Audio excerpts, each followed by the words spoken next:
Pernah nggak sih Anda merasa yakin banget udah paham soal isu yang rumit? Misalnya perubahan iklim, atau malah sesederhana cara kerja resleting? Nah, sumber kita kali ini, bab 15 dari buku 21 Lessons for the 21st Century, itu ngasih ide yang lumayan mengejutkan. Di mana tuh? Katanya, kita semua ini mungkin jauh lebih nggak tahu daripada yang kita bayangkan. Jadi kita mau coba bedah nih. Kenapa ya kita cenderung melebih-lebihkan pengetahuan kita? Terus apa dampaknya? Kita bakal lihat konsep ilusi pengetahuan ini. Oke. Jadi misi kita sekarang ini bisa dibilang mau coba memahami akar dari ketidaktahuan ini ya, baik itu di level individu maupun kelompok. Betul. Dan kenapa penting banget buat kita sadar soal ini, apalagi di dunia yang ya ampun makin kompleks dan penuh informasi kayak sekarang. Intinya sih, gimana rasa tahu kita itu sering kali nggak sedalam kelihatannya. Oke, mari kita mulai dari intinya ya. Konsep ilusi pengetahuan. Sumber ini bilang, kita sering merasa tahu banyak itu karena kita hidup dalam apa yang disebut komunitas pengetahuan. Maksudnya gimana tuh? Jadi gini, kita ini kan hidup ngandelin keahlian orang lain ya di sekitar kita. Iya sih, dokter, tukang ledeng. Nah iya itu, kita nggak perlu tahu semua detail cara kerja mobil, cukup tahu cara nyetur dan kapan harus ke bengkel. Kita manfaatin pengetahuan kolektif. Oke, masuk akal. Terus di mana letak ilusinya? Ilusinya itu muncul pas kita keliru menganggap pengetahuan kolektif yang bisa kita akses itu. Jadi kayak pengetahuan pribadi kita gitu. Nah, persis. Anda mungkin punya opini kuat banget soal kebijakan luar negeri, tapi mungkin kalau disuruh nunjuk negara X di peta agak bingung juga kan? Iya juga ya. Secara evolusi sih, ini ada gunanya. Efisien banget buat Homo sapiens buat bertahan hidup. Nggak semua orang perlu jadi ahli bikin api kan? Cukup ada 1-2 orang yang bisa. Jadi semacam, warisan efisiensi dari masa lalu. Tapi kalau di zaman modern gini, ada dampaknya nggak sih? Nah, ini dia masalahnya. Dampaknya bisa jadi lumayan serius.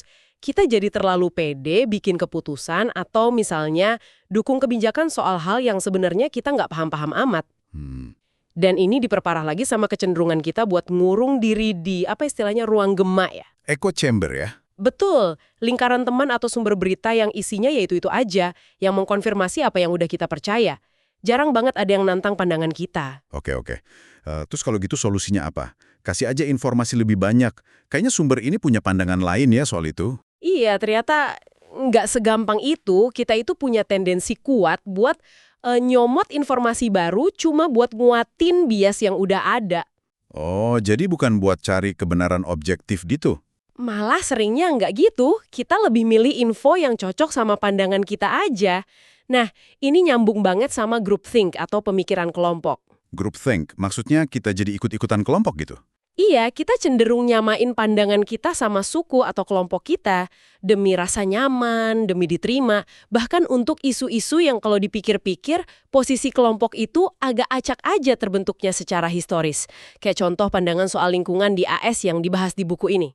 Wah, jadi kesetiaan kelompok bisa lebih penting dari fakta ya kadang-kadang. Dan ini nggak cuma terjadi di orang biasa kan? Gimana sama pemimpin, presiden, CEO gitu? Gitu. Masalah ketidaktahuan dan groupthink ini juga sangat relevan buat mereka yang punya kuasa. Oh iya? Kok bisa?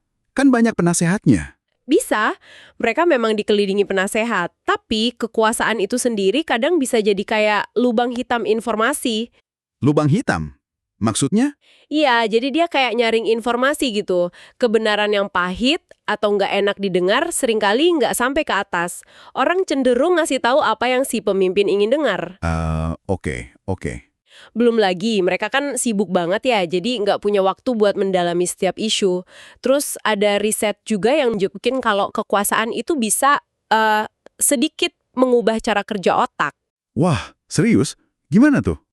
Jadi bisa mengurangi empati dan malah nambah rasa percaya diri yang berlebihan. Jadi makin rentan sama ilusi pengetahuan tadi. Menarik banget ini. Terus, buku ini juga nyinggung soal keterbatasan otak kita ya. Katanya otak pemburu pengumpul kita ini nggak terlalu siap sama kompleksitas zaman sekarang. Betul. Otak kita itu kan evolusinya jutaan tahun di sabana Afrika ya, bukan di kota metropolitan abad 21. Jadi nggak terlalu disetel buat secara intuitif ngedeteksi hal-hal kayak bias sistemik atau struktural yang kompleks di masyarakat. Contohnya bias apa tuh? Ya, misalnya bias terkait ras atau gender yang mungkin udah tertanam di sistem hukum, ekonomi, atau budaya kita. Kita semua bisa jadi tanpa sadar ikut melanggengkan bias itu. Bukan karena niat jahat ya? Bukan, seringnya bukan karena niat jahat, tapi murni karena, ya itu tadi, ketidaktahuan kita tentang cara kerja sistem yang lebih besar ini. Penulisnya sendiri kan ngasih contoh pribadi ya.